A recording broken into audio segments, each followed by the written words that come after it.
Hello dear students, कैसे हैं आप लोग। स्वागत है आपका हमारे यूट्यूब चैनल सक्सेस पॉइंट पर। आज हम लोग बिहार बोर्ड क्लास 10 हिंदी के कुछ इम्पोर्टेंट ऑब्जेक्टिव्स को सॉल्व करेंगे। चलिए वीडियो को शुरू करते हैं। वीडियो शुरू करने से पहले आपसे एक छोटी सी रिक्वेस्ट है कि अगर आप हमारे चैनल पर नए आए हैं तो चैनल को सब्सक्राइब करके बेल आइकन प्रेस कर दें, ताकि इस तरह का वीडियो मैं लाता रहता हूं और उसका नोटिफिकेशन आपको सबसे पहले मिल जाएगा। चलिए वीडियो को शुरू करते हैं। देखिए, पहला क्वेश्चन है आपके सामने में कि बिहारी के अनुसार रामू कैसे प्रसन्न होते हैं, सच्चाई से, बुराई से, दिखावा से या शैतानी से।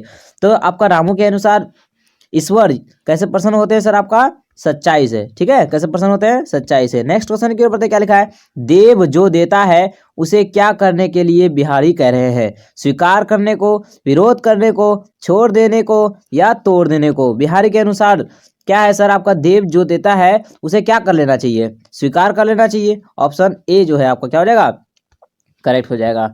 नेक्स्ट क्वेश्चन की ओर क्या लिखा सर, बिहारी के दोहे में कितने तरह के दोहे शामिल है, यानी कि जो आपको किताब में जो बिहारी के दोहे दिया हुआ है वो कितने, उसमें कितना तरह का दोहा है। ठीक है, 2, 3, 4 या 5। तो ऑप्शन क्या हो जाएगा सर आपका, ऑप्शन ए करेक्ट हो जाएगा, यानी कि 2 तरह के दोहे हैं। कितने हैं, 2 दोहे आपके दिया हुआ है किताब में। चलिए नेक्स्ट क्वेश्चन के ऊपर क्या लिखा है सर, कि काकी की सबसे छोटी बेटी कौन है, शांति, मालवी, आरती या फिर मानू। तो काकी की सबसे छोटी बेटी कौन है सर आपका, मानू है। कौन है, ऑप्शन डी करेक्ट हो जाएगा सर। नेक्स्ट क्वेश्चन के ऊपर क्या लिखा है, सिरचन को घी की दाढ़ी यानी कि खखोरन के साथ क्या पसंद है, चूड़ा, चीनी, चना या नमक। तो आपने अगर कहानी पढ़ा होगा तो आपको पता होगा कि सिरचन को घी की दाढ़ी के साथ क्या पसंद है सर, चूड़ा पसंद है। ठीक है, नेक्स्ट क्वेश्चन के ऊपर क्या लिखा है, सिरचन जाति का है, वैश्य, कहार, ब्राह्मण या कारीगर। सिरचन जाति का क्या है सर आपका, कारीगर है। क्या है, कारीगर था ना वो, क्या था सर, कारीगर। चलिए नेक्स्ट क्वेश्चन के ऊपर क्या लिखा है, सिरचन को बुलाने से पहले लेखक किससे पूछ लेते थे, दीदी से, चाचा से, भाभी से या फिर माँ से। सिरचन को बुलाने से पहले लेखक किससे पूछ लेते थे सर, अपनी माँ से पूछ लेते थे। किससे पूछ लेते थे, ऑप्शन डी आपका करेक्ट हो जाएगा, अपनी माँ से पूछ लेते थे। नेक्स्ट क्वेश्चन के ऊपर क्या लिखा है सर, किसकी विदाई होने वाली थी, लेखक की दीदी की, लेखक की छोटी बहन की, लेखक की भाभी की या लेखक की बुआ की। तो विदाई किसकी होने वाली थी सर आपका, लेखक की छोटी बहन की। किसकी विदाई होने वाली थी, लेखक की छोटी बहन की, याद रखिएगा सर। चलिए नेक्स्ट क्वेश्चन के ऊपर क्या लिखा है, ठेस कहानी के लेखक कौन है, फणीश्वर नाथ रेणु, कामता प्रसाद सिंह काम, रामधारी सिंह दिनकर या इनमें से कोई नहीं। तो ठेस कहानी के जो लेखक है वो कौन है सर आपका, फणीश्वर नाथ रेणु है। ठेस कहानी को किसने लिखा है, फणीश्वर नाथ रेणु को। ठीक है, याद रखिएगा सर। चलिए नेक्स्ट क्वेश्चन के ऊपर क्या लिखा है, बच्चे की दुआ एक डैश है, यानी कि बच्चे की दुआ आपका क्या है, प्रार्थना गीत, लोकगीत, भक्ति गीत या सामूहिक गीत। तो बच्चे की दुआ आपका क्या है सर, प्रार्थना गीत है। और बच्चे की दुआ आपका किताब में क्या है, जिसको हम लोग बोलते हैं लब पे आती है दुआ बन के तमन्ना मेरी। ठीक है, वो बच्चे की दुआ है, मोहम्मद इकबाल जो लिखे हैं। चलिए नेक्स्ट क्वेश्चन के ऊपर क्या लिखा है, मोहम्मद इकबाल अपने दम पर किसका अंधेरा दूर करना चाहते हैं, घर का, मोहल्ले का, देश का या दुनिया का। तो किसका अंधेरा दूर करना चाहते हैं सर, दुनिया का। ठीक है, बोलते हैं ना कि दूर दुनिया का मेरे दम से अंधेरा हो जाए। ठीक है, यानी कि मेरे दम से, यानी कि मेरी ताकत से, मेरी कलम की ताकत से दुनिया का जो अंधेरा है वो आपका क्या हो जाए, दूर हो जाए। ठीक है, नेक्स्ट क्वेश्चन के ऊपर क्या लिखा है। चलिए नेक्स्ट क्वेश्चन की ओर बढ़ने से पहले आपसे एक छोटी सी रिक्वेस्ट है कि अगर आप हमारे चैनल पर नए आए हैं तो चैनल को सब्सक्राइब करके बेल आइकन प्रेस कर दें।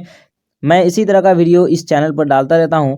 अगर आप चैनल को सब्सक्राइब कर दीजिएगा तो आपको हर तरह का वीडियो इस चैनल पर मिल जाएगा और उसका नोटिफिकेशन भी आपको सबसे पहले मिल जाएगा। चलिए नेक्स्ट क्वेश्चन की ओर बढ़ते हैं। क्या लिखा है कि 12 नंबर, ज़ईफ का अर्थ होता है जवान, जुल्फों वाले, वृद्ध या बालक। तो ज़ईफ का क्या अर्थ होता है सर, ज़ईफ ये उर्दू लफ्ज है, इसका क्या अर्थ होता है सर, वृद्ध यानी कि बूढ़ा होता है। जवान का अर्थ क्या होता है सर, बूढ़ा। चलिए नेक्स्ट क्वेश्चन के ऊपर क्या लिखा है कि स्त्रियां भी निहत्थों पर वार नहीं करेगी, ये पंक्ति किस पाठ से ली गई है। ये कुछ नहीं है सर आपका, ये मिस हो गया, देखिए मिस्टेक हो गया। क्या लिखा है सर कि स्त्रियां भी निहत्थे पर वार नहीं करेगी, ये पंक्ति किस पाठ से ली गई है, अशोक का शस्त्र त्याग से, ठेस से, विक्रमशिला से या हौसले की उड़ान से। तो आपका ये जो पंक्ति है ये कहाँ से ली गई है सर, अशोक का शस्त्र त्याग से। ठीक है, आपने अगर कहानी पढ़ा होगा, किताब पढ़ा होगा तो आपको पता होगा कहाँ से लिया गया है, अशोक का शस्त्र त्याग से। और ये जो लाइन है ये आपका किसने कहा था सर?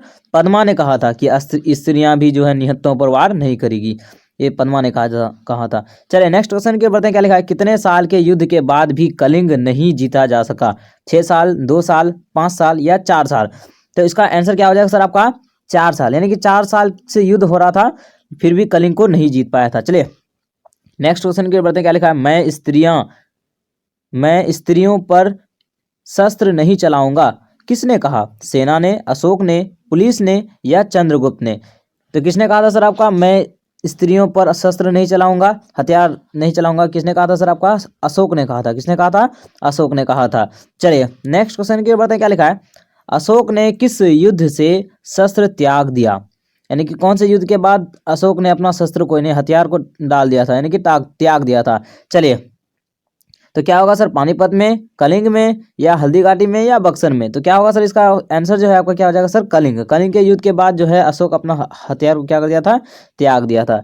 चलिए नेक्स्ट क्वेश्चन की ओर बढ़ते हैं। क्या लिखा है कि ईर्ष्या का काम क्या है? बुझाना, समझाना, जलाना या तर्पाना? तो ईर्ष्या का क्या काम होता है सर आपका? जलाना। ईर्ष्या का क्या काम होता है सर? जलाना है। ठीक है, ईर्ष्या जिसको हम लोग बोलते हैं सर जलन जिसको बोलते हैं हम लोग। ठीक है, चलिए नेक्स्ट क्वेश्चन की ओर बढ़ते। क्या लिखा है? चिंता को लोग क्या कहते हैं? चिता, सजा, खटिया या फिर पलंग? तो चिंता को लोग क्या कहते हैं सर? चिता कहते हैं। वैसे यहाँ चिता आपका गलत लिखा हुआ है, चिता आपका हर्षिकार होता है। चिंता को लोग क्या कहते हैं सर? चिता। बोलते नहीं है चिंता आदमी को चिता पर पहुंचा देता है। चलिए नेक्स्ट क्वेश्चन की ओर बढ़ते। क्या लिखा है? ईर्ष्या का संबंध होता है प्रेम से, हर्ष से, प्रगति से या द्वंद्विता से? तो ईर्ष्या का संबंध किससे होता है सर आपका? ऑप्शन नंबर डी करेक्ट हो जाएगा। किससे होता है सर? ईर्ष्या का संबंध किससे होता है? प्रतिद्वंद्विता से होता है। चलिए नेक्स्ट क्वेश्चन के बढ़ते हैं। क्या लिखा है सर? बाजार की मक्खियों को छोड़कर एकांत की ओर भागो, ये किसने कहा? दयानंद ने, नित्शे ने, महात्मा गांधी ने या विवेकानंद ने? तो बाजार की मक्खियों को छोड़कर एकांत की ओर भागो, ये किसने कहा था सर आपका? नित्शे ने कहा था। किसने कहा था? नित्शे ने कहा था। चलिए हम लोग का लगभग कंप्लीट हो चुका है। अगर वीडियो अच्छा लगा हो तो वीडियो को लाइक करके चैनल को सब्सक्राइब कर दीजिएगा और शेयर कीजिएगा अपने दोस्तों के साथ। तब मिलते हैं एक नई वीडियो के साथ, तब तक के लिए अलविदा।